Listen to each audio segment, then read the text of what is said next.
just so you know, so with that, we know that many of you who are here with us today are very familiar with fund consulting or familiar faces. But if you're not as familiar with us, we're a woman-owned consulting firm that is based in Chicago. We are a team of 12, made up of 3 partners, 3 managing consultants, 4 senior consultants, and 2 consultants. If you want to know more about any of us, feel free to check out our bios on our website. And of course, the mission of fund consulting is to strengthen the management capacity of CDFIs, nonprofits, and government entities in order to facilitate increased impact. We also have a sister organization, a nonprofit organization called Fund Community Institute, where we conduct research into the CDFI industry. I would definitely encourage anyone here to check out FundCI's website. We have some really great reports on there. They're really fascinating. We were founded in 2000, so we've been around for about 20 years now. And since then, we've worked with over 350 CDFIs, providing them with strategic and operational support, including strategic plans, market studies, capitalization plans, funding applications, and with all of that work, we've raised over almost $600 million in funding for our CDFI clients. All right, so now that we've gotten that done, let's talk about what we're all here for today, the Rapid Response Program, RRP. I'm sure as many of you know, this program was created in the stimulus package that was approved by Congress in December, and it provides grants to CDFIs in order to support, prepare for, and respond to the economic impact of the COVID-19 pandemic in economically distressed and underserved communities. Overall, there are $1.25 billion in grant awards that will be available under this program. And of that, about $25 million is earmarked specifically for Native communities. Awards will be given out on a non-competitive formula-based approach that uses certification status, financing and compliance performance, portfolio and balance sheet strength, and program capacity. We'll be talking a little bit more about the review process for this application a little later.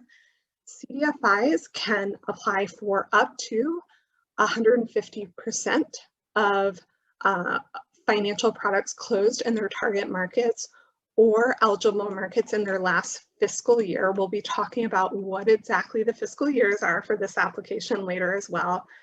But a few kind of key points that might be good to keep in mind. The minimum award size for this program is $200,000. The maximum is $5 million.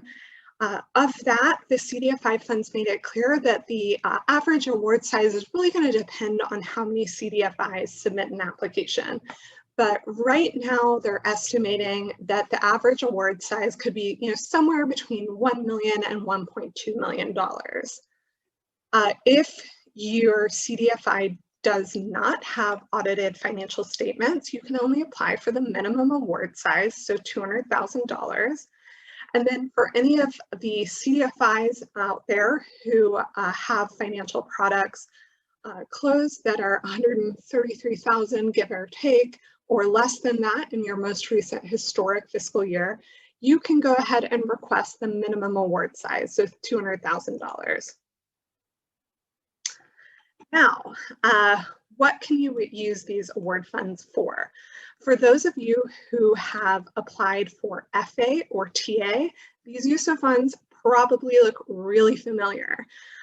If you'd like to use your RRP award for the provision of financial products or services within your CDFI target market or eligible market, you can use them within a few different eligible activities. Those include financial products, loan loss reserves, development services, and then for the regulated institutions that are joining us today, you can also use these funds for financial services and capital reserves. So again, just like FA. One really exciting thing about this program specifically is that you can use $200,000 of your award or 15% of the award, whichever one is greater, for administrative expenses. And for any CDFIs who have applied for TA in the past, you'll see that this is really similar to the use of funds for TA. So you can use these funds to support compensation and fringe benefits, professional services, travel, training and education, or equipment and supplies. So basically any admin expenses that really support the capacity of your CDFI. Now, if you plan on using these for financial products or even admin expenses, they should go to support a few different eligible lines of business. This includes commercial real estate, small business, micro enterprise, community facilities, consumer financial products, consumer financial services, commercial financial services, affordable housing, intermediary lending to nonprofits and CDFIs, or any other lines of business that are deemed appropriate by the CDFI fund. If you'd like a definition of any of these eligible lines of business or to know more information about any of the use of funds we're talking about, we encourage you to go to the CDFI Fund's website. There you will find application guidance documents for the RRP program, as well as a notice of funding and a few other documents that'll help you do things like launch your application and fill out your SF-424, things like that. Now, a few important dates to keep in mind. First, number one, SF-424s are due by March 22nd. And if anyone has worked on an SF-424 before, you know that it takes a few days to kind of validate and be retrieved by the grantor agency. So get those SF-424s in as early as possible. Then you'll also want to make sure that your EIN and DUNS numbers are both entered into your organization's AMIS profile and are correct, because that's what the CDFI fund uses to retrieve your SF-424s. So make sure that's also done by March 22nd. The application deadline comes shortly thereafter, March 25th, and then the CDFI fund expects to make award announcements sometime in summer 2021. Now, who can apply for the RRP program? Any CDFIs that have been certified as of the date of the notice of funding, so basically February 26th, can apply for this program. You'll want to make sure that you are in good standing and compliant with past CDFI fund awards. That being said, the CDFI fund has said in some of their RRP webinars that if you have any minor compliance issues, that they'll still consider your application. So, we always encourage our clients, if there's anything you're concerned about as far as compliance, reach out to the CDFI fund as soon as possible. Additionally, for the regulated institutions that are joining us, keep in mind that you can apply for an RRP award either through your depository institution holding company, if that's certified, or your CDFI bank subsidiary, but you can't apply through both. Additionally, if the depository institution holding company is awarded, you'll need to treat it really similar to an FA award. So you'll have to pass that down to your CDFI bank subsidiary. You'll also want to make sure that you have at least a satisfactory rating on your most recently completed CRA exam, that you're at least have a CAMELS rating of 4, and if you have any kind of concerns, the CDFI fund's going to evaluate material concerns that are identified by your regulator. So with that, I'll hand it off to Jen, who can talk to you a little bit about what the application looks like.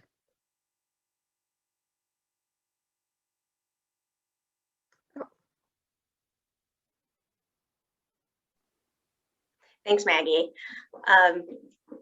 Welcome everyone again from me and the rest of the fun team. I'm going to cover the application components for the RRP program, as well as some of the evaluation process for the CDFI fund as they review these applications, and the performance requirements and reporting requirements should you receive an RRP award. So the application itself, as Maggie had mentioned, the first part of it is the SF424 submission through grants.gov, which is due on March 22nd. So, get that submitted, drafted and submitted as soon as possible to make sure that that's validated in time for the March 25th full application deadline.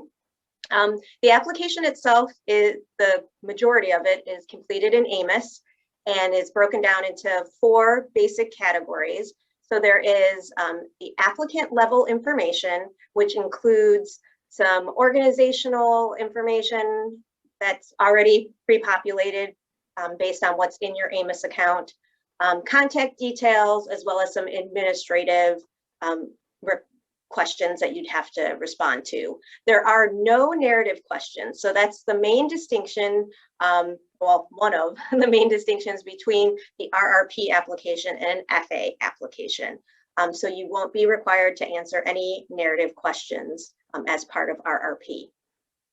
There is a program request details section where you would list the award amount and the first payment request. We'll also talk a little bit about the first payment request amount and how that might come into play when you're determining the actual amount that you want to receive as your first payment, and want to have that listed in the program request details. There is the application financial data, and that's really the bulk of the application itself. You'll be including information on your 3 historic fiscal years, your current fiscal year, and then there are no projections required. So that's a distinction between the FA application. RRP is not requiring projections. Really, the CDFI fund is hoping that, well, they've designed this to be really streamlined, and they want as many eligible CDFIs to apply. The compliance evaluation questions are another section of the application. For those of you that have applied for FA, you should be familiar with these questions. They're related to your audits, if there's been any audit findings, if you have appropriate systems in place for accounting, for information systems, for reporting, as well as some questions about if you're a previous awardee, if you've met your performance obligations, submitted your reports on time, and so on. So that is the compliance evaluation questions. Now, as I said, the financial data is kind of the bulk of this application, and the specific years that you're required to report on are based on your fiscal year end. So the application guidance, table 13, details what required financial information is needed based on your fiscal year end. So you can see for March 31st, June 30th, or September 30th fiscal year end dates. September 30th, if you have your final fiscal year 20 audited financial information, your historic years are fiscal year 18, fiscal year 19, and fiscal year 20. Your most recent historic year would be considered fiscal year 2020. The fiscal year 2021 financial information as of December 31st, 2020 would be entered as your current year. For those organizations with a September 30th fiscal year end date, but without final audited information for fiscal year 2020, or for 12/31 fiscal year end date CDFIs, your historic years are fiscal year 17, 18, and 19. 19 is considered your most recent historic year, and fiscal year 20 is your current year with financial information entered as of December 31st, 2020. The application also has required attachments, distinctions between whether you're non-regulated or regulated. For non-regulated CDFIs, you do need to provide audited financial statements for your 3 most recent historic fiscal years. You will also need to provide a management letter for your most recent historic fiscal year. Or if you don't receive a management letter as part of your audit, you will need to respond to some questions within the AMIS application about that are linked to kind of a statement in lieu of a management letter. That's a little bit different than previous years where the CDFI fund did provide a template for that statement in lieu of a management letter. Now it's built into the AMIS application. You will also need to provide, if you don't have audited financial statements, unaudited financial statements for the 3 most recent historic fiscal years, and then unaudited financial statements for your current year to date as of December 31st, 2020. One thing to note for the holding companies on the call that are applying, that there is a required attachment. It's a certification that needs to be completed, signed, printed, signed, scanned, and uploaded and attached to the application, where the CDFI bank subsidiary would attest to the holding company applying. So now into the evaluation process. It is a step 4 evaluation process.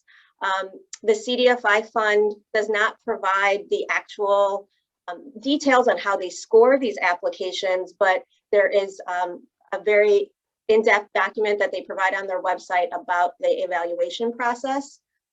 Just to kind of go over this briefly, step 1 is that the CDFI fund will determine whether or not the applicant is eligible to apply for RRP. Step 2 is a financial analysis and compliance risk evaluation. So for unregulated applicants, a financial analysis will be based on the CDFI fund's application assessment tool, which basically takes your financial information that you're entering and puts it into a matrix that the CDFI fund has created, and you're scored based on your financial information. The CDFI fund has indicated that during the financial analysis, the vast majority of unregulated applicants and regulated applicants move forward into the next phase of review. That it's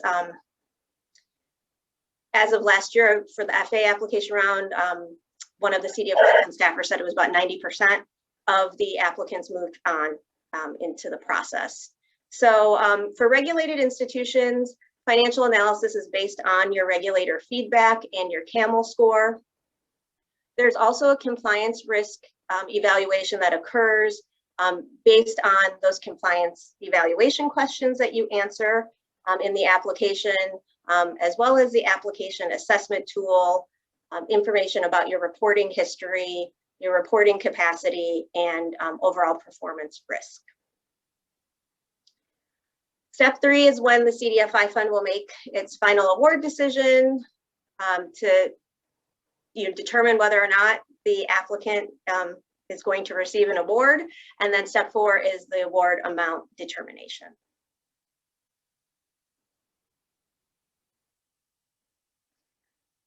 So there are specific performance goals related to the RRP application, as well as reports that are required once you receive an RRP award.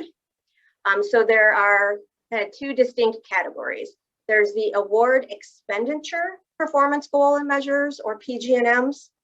And so each applicant must request an initial payment amount, or the first payment amount in AMIS, that it reasonably expects to expend within the first 12 months after the award announcement.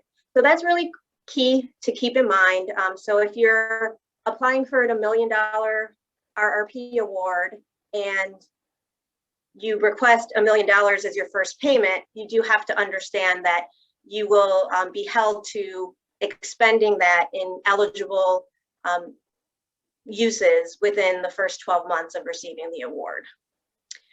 The majority of it, actually 90%. So as you can see, the assistance agreement will dictate that 90% of the initial payment be expended within the first year, and then 100% of the entire award amount would need to be expended in year 2 of the performance period.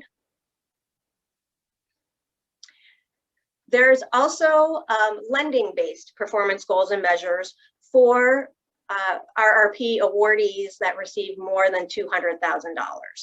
So for those that receive more than the minimum, by the end of year 2 of your period of performance, you will have to have closed 70% of your award amount in financial products in an eligible market or in your CDFI certified target market.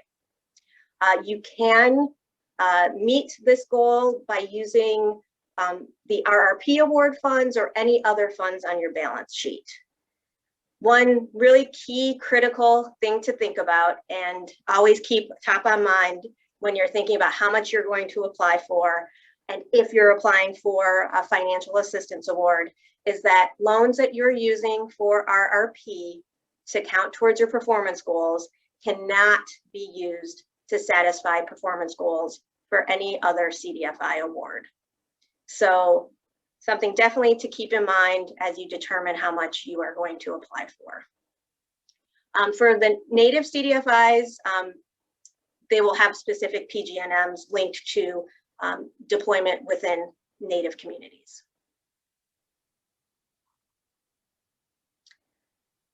So on to reporting. For those of you that have received financial assistance awards from the CDFI fund in the past, some of these reporting requirements will seem familiar to you. The distinction between RRP and FA is that there's actually a 2-year performance period versus a 3-year performance period for FA. So for RRP, there's a 2-year period of performance that will occur following announcements and for 2 full consecutive fiscal years. There are no amendments or extensions that will be approved for this funding opportunity. For FA, that is something that is allowable to request an amendment or an extension on a case-by-case basis, but for RRP, there's not. There will be annual reporting on the uses of funds and your progress towards meeting these performance benchmarks, these PG&Ms. And the CDFI fund has also indicated that it will be requesting additional information so it can track the impact of the award. There's not specifics about that as of right now, but just so you're aware, there will be additional reporting built in to help the CDFI determine the impact of the RRP award. The annual reports that will be required are financial statement audit, a single audit as applicable to your institution if you're unregulated and deploy or expend over $750,000 or more in a year in federal funds, you're required to have a single audit or what was formerly known as an A133. There's a transaction level report, uses of award report, and the performance progress report. All right, so before we stop screen sharing, we do have a really good number of people on this in this webinar, so we ask that if you have a question that you'd like us to help you answer, that you enter it into the chat box in Zoom. So you can either enter that into everyone if you think others might have a similar question, or if you don't feel as comfortable with that, you can message either Jen or myself directly. Okay, so we already have a few great questions coming in. The first one, well, we have a few that are asking about audited financials and fiscal years. So as Jen mentioned, for if you think about anyone with a 12/30 fiscal year end, 2019 is going to be your most recently completed fiscal year or historic fiscal year for this application. So that's what you're basing your award size off of, and what you'll need to have an audit for. If you are a 12/31 fiscal year end, 3/30 fiscal year end, or 6/30 fiscal year end applicant, and you don't have an audited financial statement for your most recently completed fiscal year end, then you're only eligible to apply for up to $200,000. The 9/30 year ends, I'm sure y'all are familiar with this, with everything CDFI fund, you're always the special case. If you have an audit done, then 2020, your fiscal year 2020 will be your most recent historic year in the application. If your audit isn't done yet, then 2019 will be your most recently completed or your most recent historic fiscal year. All right, so I think we also had a very similar question about your AMIS application for those 930 clients who are in that spot where audit's not quite completed yet, so you'll be using 2019 for your as your most recent historic fiscal year. AMIS does a lot of things automatically based on what's entered into your profile. So if things aren't working correctly in AMIS, for example, if 2020 is showing up as your most recent historic fiscal year, we would say reach out to the CDFI fund ASAP via service request and let them know. They're usually pretty good about fixing these things, but like we said, a lot of things is just automatically generated in AMIS, so they might not be working exactly how the CDFI intends them to. Jen, we have a question. So you can use administrative expenses of whatever is greater $200,000 or 15% of your award. For admin expenses, so does that mean that if you apply for the minimum award size, you can use the full $200,000 for admin expenses? So with that, the answer is yes, but.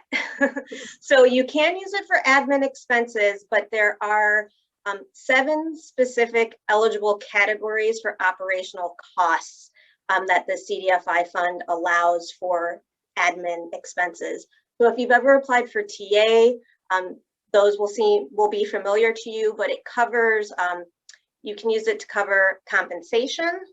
You can use it to cover compensation, so kind of salaries, compensation, fringe benefits, professional service costs, travel costs, training and education costs, equipment, and supplies.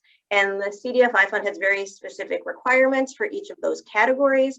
There's more information in the application guidance and in the NOFA. But so if you are requesting or you receive the minimum, the $200,000, you can use it for operational costs that fall within those categories. Another good thing to know about use of funds, you don't have to list what you plan on using the funds for in the application.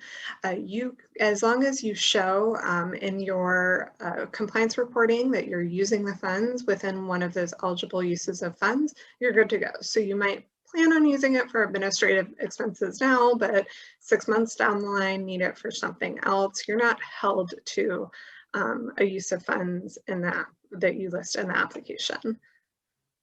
We also have another great question about how the CDFI fund is scoring compliance and risk. And this person notes that the CDFI fund hasn't provided a lot of detail on how it'll score compliance, risk, financials. Can we speak to how these will be scored, specifically balance sheet strength / scoring of ratios? The CDFI fund does not tell us if there are any minimum ratios out there, anything like that. But if you look in the guidance documents in RRP and then also in FA, you'll see a list of how those AAT ratios are calculated for the loan funds out there.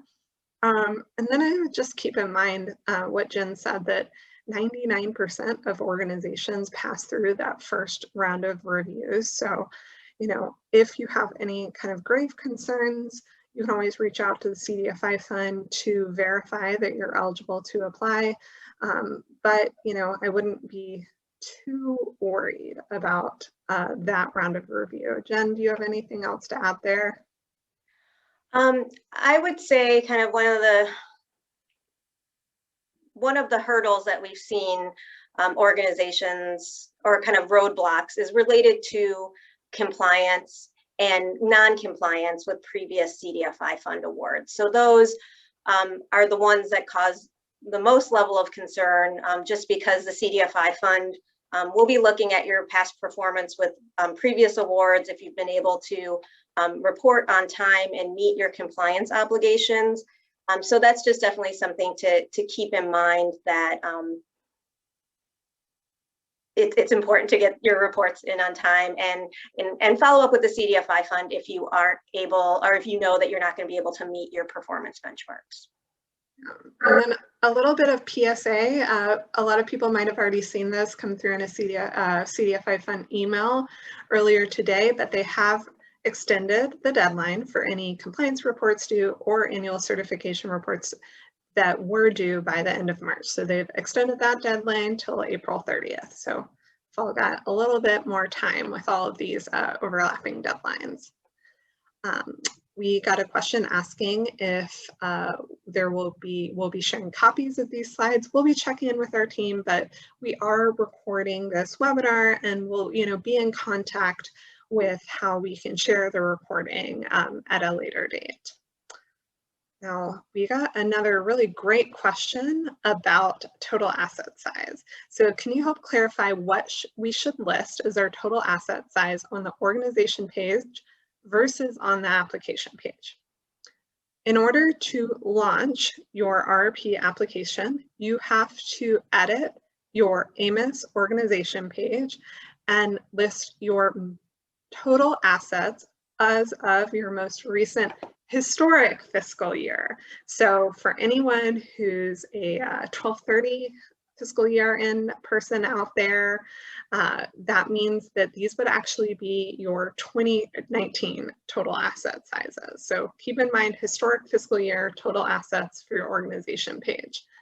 Then in the application page, as Jen explained, a lot of it are the same financial data points for anyone who's also applying for FA or TA. So there you're going to list your total assets for your three historic fiscal years, and then also your current fiscal year, of course, based on what your fiscal year end is. We got a question, is September 2021 generally the date when awards will be made? Jen, do you have any insight into the crystal ball of the CDFI fund? So the CDFI fund has until September 30th, 2021 to make announcements for RRP. Their goal is to make announcements sooner than that. As Amber on their team said that she wants to under promise and over deliver. Their goal, we've heard, is to make announcements at some point this summer. Keeping in mind that this is a huge undertaking for the CDFI fund staff to review and process what seems to be maybe 1,000 or so applications, maybe 800 to 1,000. So it may take them a little bit of time, but they definitely want to make announcements before September, the end of September, and ideally, they're pushing towards a goal of this summer. So another question about, do we need to submit a budget in order to convey a requested amount, or do we simply request a dollar amount? You just request a dollar amount.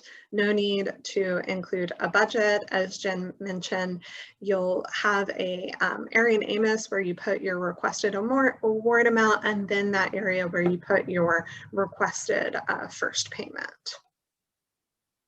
And then Jen, maybe you can take this one on. It's a good one. So can you walk through how to consider RRP and projections if you are also applying for an FA award? Sure. Since there are separate performance goals and separate assistance agreements that you'll receive for FA and for RRP. And you cannot double count loans that are being used for RRP and for FA performance requirements. The CDFI fund recommends that you actually back out your RRP amount that you're requesting from your FA projections. So another good question for this person asks if we know that some of our numbers and our 2020 financials are skewed because of COVID and are going to make one or more ratios / equations look totally outside the norm. Do you have any suggestions on how we handle that without any narrative? This person gave an example where, like a lot of CDFIs, they gave out a lot of grants.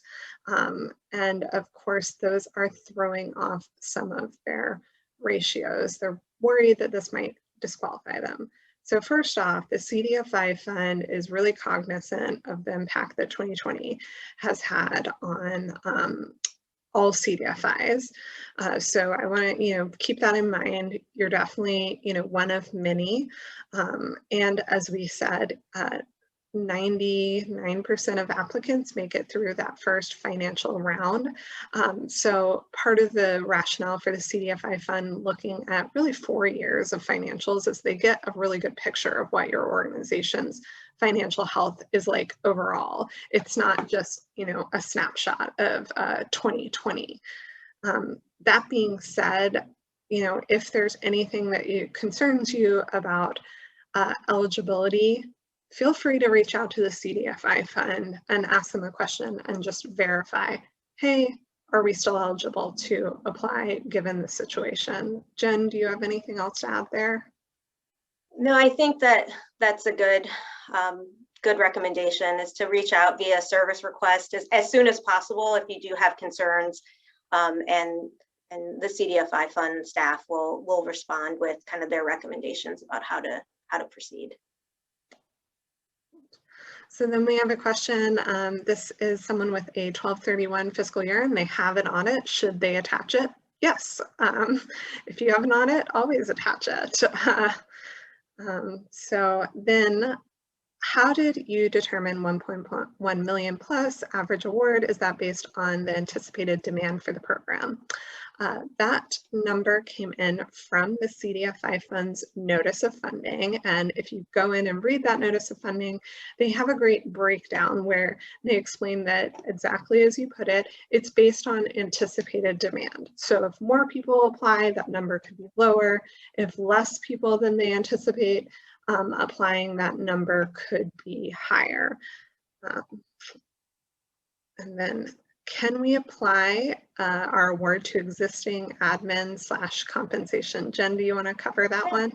I'll take that. So you can't kind of backdate the use of funds for kind of any of the CDFI funds programs. So you can, however, once the award announcements are made, start to incur costs that can be paid for through the RRP program funds. So if let's just say it is a September date of award announcements, you have from the date of award announcements to start incurring funds and allocating funds towards the RRP award uses. Right. Another great question. Do our audited financials need to perfectly match our RRP financial inputs? In this case, the CDFI has another CDFI fund award program that they participate in that tends to be really high dollar transactions like new markets, CMF, and it can kind of throw things off. So they usually back it out, but then explain it in an FA narrative. So we would say, yes, it should match your what's in your audited financial statements as much as possible. But you'll want to go in and look at the application guidance and think about, you know, lending to eligible markets and target markets, what that looks like. As we explained, most people make it through that financial review, so we wouldn't be too worried about that. Jen, do you have anything to add there? No, I think you covered it. All right. So Jen, do you want to take on this one? Can we count future rotations of the RRP capital towards our FA PG&Ms? So we would recommend that it's once you have met your performance goals for the RRP program. So after the 2-year performance period, if you've met the performance goals, then you can utilize funds to meet other FA or kind of other funding obligations, I would say, because you wouldn't be double counting. You'd be counting new loans with funds that were paid back, that kind of already cycled back.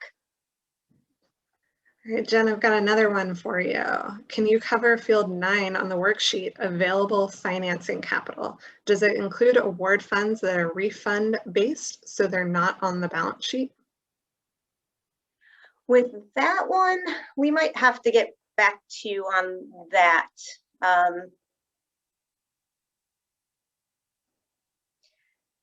But if it's on the balance, the CDFI fund is really focused on looking at what is on your balance sheet and your balance sheet activity. So, but I'll take a look and make note to follow up on that. Let me get your contact information down, Leah.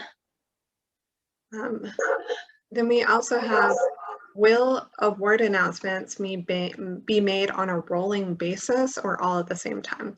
They're all going to come through at the same time. Next question, with the FA and RRP overlapping, as far as reporting requirements and the fact that RRP is not competitive, as is the case with the FA, is there any reason why anyone would not apply for RRP and instead decide to apply for FA? You know, this is a really great point.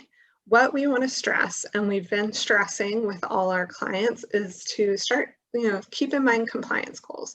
You can't count both. You can't count loans toward your compliance goals for both RRP and FA. It really has to be one or the other. So keep that in mind. You also want to start thinking about, you know, what are you using the funds for? One thing that we've been talking to our clients with is start thinking about RRP funds as, you know, what would you do with those funds if you had them today for our relief efforts? Then FA is, of course, we know a longer time period. The performance goals cover a 3-year period versus, you know, a 2-year period with RRP. How are you going to use those funds to help your CDFI support recovery as we're coming out of the pandemic? So that's one way to think about it. Also keep in mind that FA can help you fund things that maybe you want to be doing, but you just don't have the resources for. So if you have a new product that you want to be funding, a new geography, things like that, that are, you know, very distinct strategy, that might be a case where you want to apply for FA as well as RRP. You can also kind of think about how much you're requesting. Some of our clients have really thought about, okay, we know that this might be the maximum RRP award that we can apply for, but we also have this FA award that we're applying for that we'd like to use the funds for this really specific strategy. So they might intentionally apply for a smaller RRP award than their maximum. So that's something that really just goes into kind of thinking of how do all of these different award programs fit together. And of course, if you're a fund client, we're happy to talk through the strategy of different sources of funding with you. Another question, if we were to offer the same borrower, those that are lowest income, both dollars we receive through a FA award, and then deepen that to deepen the subsidy with an RRP award. Is that okay? Jen, do you have a answer to that question? So with this, the CDFI fund considers themselves, well, they're concerned with your balance sheet and the balance sheet lending. And one example that was provided is if, say, for instance, you give someone a $2 million, well, this is a big number, but let's say $1 million loan, a healthy foods project, a grocery store, $1 million loan, and $200,000 came out of FA funds and $800,000 came out of RRP. That's fine. The CDFI fund allows for that segmentation to happen. You just can't double count the same funds. So if it was $1 million loan, you can't say $1 million in FA went to this project and $1 million went to this project for RRP if it was only 1 million that was dispersed to this borrower. I know that's a big dollar amount, so it might be a smaller, $5,000 loan, $1,000 loan, but that's just something to consider. You can't double count loans, but if it's a larger loan, you're able to kind of split sources. Great. So Jen, I have another one for you. Our audits have our CDFI broken out from all of our affiliates, but we've always entered our consolidated financials in the financial tables for FA, and we've received awards. Should we continue to complete the tables as consolidated financials, or should we now break out just our CDFI in these tables? They're not sure if this has been a change in guidance or just something that they might have overlooked in the past. Right. So I don't believe that this is a change in guidance. The CDFI fund has requested for its FA awards in the past that it's, unconsolidated financial information provided for the CDFI entity. So the entity that is carrying out the CDFI activities, that the financials information in the tables is for the CDFI entity only. So our recommendation would be to fill out the tables based on the CDFI's activities and then submit the financials, of course, as you have in the past, but since you do have the breakdown in your financials for the CDFI, just make sure that unconsolidated piece is also in the financials you submit.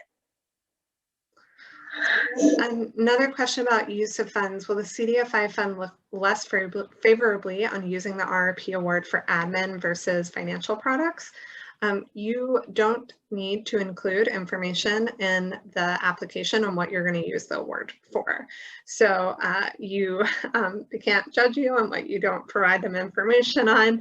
And in general, the CDFI fund's usually pretty agnostic about what you're using the award funds for, as long as it fits within that eligible use of funds. So as Jen mentioned, if you're using your funds for admin expenses, it might be worth taking a look at the TA notice of funding and kind of looking at how they talk about use of funds in there and making sure that they're really going to support your CDFI activities and the capacity of your CDFI. We've got another question come through. If we got a $500K award, could we, for example, use $200K in operations, $200K in loan capital, $50K in loan loss reserve, and $50K for a new project that is into an eligible population? Yes, $50K for the new project just needs to make sure that it fits within that eligible use of funds. So all of the other kind of uses that you listed in there would be an eligible use of fund. Except for that $50K, it would need to fit within that eligible use of fund that we talked about earlier. Great. Jen, this one's for you. Using the 150% of financial products closed guidelines, we qualify for $4.5 million award. Does it even make sense to apply for that much since the average will be 1.2 million? So it is really up to your organization, and we can't predict the exact dollar amount that the CDFI fund is going to allocate towards each organization that's eligible to apply and that gets awarded RRP. We have clients that we work with that are putting in for the 5 million ask, and you know, if they receive the close to that 1.8 million in kind of some of the different scenarios that the CDFI fund outlines, that's great. So I would say if you're comfortable with applying for the 4.5 million and you think if you would be able to utilize those funds within a 2-year period, I would say go for it. There's not a match requirement. There's not kind of the other considerations that you might need to make for an FA application. So if you're comfortable with what the performance metrics would be, if you were to get that 4.5 million, which doesn't seem likely based on how the CDFI fund has outlined it, it doesn't hurt to put that request in. We got a question asking us to review the slide that we shared about satisfactory ratings and CAMELS ratings, and asking, where is this discussed within the NOFA or other CDFI fund guidance? So it can be found in the notice of funding. If you read through and read about eligibility, you can find it there within the notice of funding. We want to keep in mind that the satisfactory rating and CAMELS rating is specific to regulated institutions. So if you're a nonprofit loan fund, this doesn't pertain to you. So for regulated institutions, a reminder, you want at least a satisfactory rating on your last CRA exam, and you also need a minimum CAMELS rating of 4.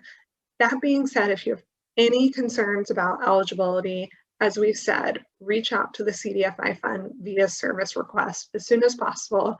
They're really great about answering questions, especially when it comes to eligibility. Let's see, Jen, we have a great question. Will you still be held to a $5 million performance goal, even if you don't receive $5 million? That's a great question, Farouk. Based on the application documents and the performance goals, the performance goal is linked to the actual award amount that you receive. So if you apply for 5 million and get $1 million, you're going to be held just to the $1 million performance goal, which means kind of expending that $1 million in eligible uses, and then having lending activity over the 2-year performance period in eligible markets or target markets equivalent to 70% of the award amount that you receive. So $1 million would be 700,000 in loans to an eligible market or a target market. Great. So we have a question about the SF424, and I know a few people have submitted questions about audits and fiscal year ends. We'll recap that before we end the webinar, I promise. So I'm not ignoring your questions. We can just answer a few of them at the same time. So for the SF424, what should we use for the start date? First off, if you go to the application guidance, there is a magnificent table that walks you through and tells you exactly how you should fill in every single component on the SF424. Even tells you, hey, don't fill in that question. Didn't pertain to this award. So first look there. But as far as the dates within the SF424, the start date should actually be 6/1/2021, and then the end date should be 9/30/2023. Jen, did I get those dates correct? That is correct. And, yeah, that's correct. And the table that Maggie is referencing, so it's in the CDFI Fund's RRP application guidance, and it's on page 11 and 12. It's an excellent table that walks you through each of the fields that need to be completed in the SF424. Oh, we've done just a few SF424s. Jen, could you provide a recap on fiscal year ends and the years within the application, and then what would happen if a CDFI doesn't have an audit for their most recently completed fiscal year end? Sure. So for organizations that have a 3/31, 6/30 fiscal year end date, or a 9/30 fiscal year end date, and have final fiscal year 2020 audited information, your historic years are considered fiscal year 18, fiscal year 19, and fiscal year 2020. And your current year is fiscal year 2021 financial information as of December 31st, 2020. For organizations that have a 9/30 fiscal year end date, but they do not have audited financial statements for fiscal year 2020, or if you're an organization with a 12/31 fiscal year end date, irregardless of whether you have audited financial statements for fiscal year 20, your historic years are fiscal year 17, 18, and 19, and your current year is fiscal year 20 as of December 31st, 2020. Great. So on that note, I don't see any other questions coming through. So thank you very much for everyone who attended the webinar today. We will be sending out these slides to everyone who registered for the event, so keep an eye out on that. Again, we're also recording this, so if any of your colleagues or others within the CDFI fund industry wanted to sit on this webinar, but we've all got busy schedules, they couldn't attend, we'll share more information on how you can view and view this recording at a later date. Other than that, good luck with the many applications that are out right now, and if you're a fund client, follow up with any questions you have about the RP application. Have a great weekend, everyone.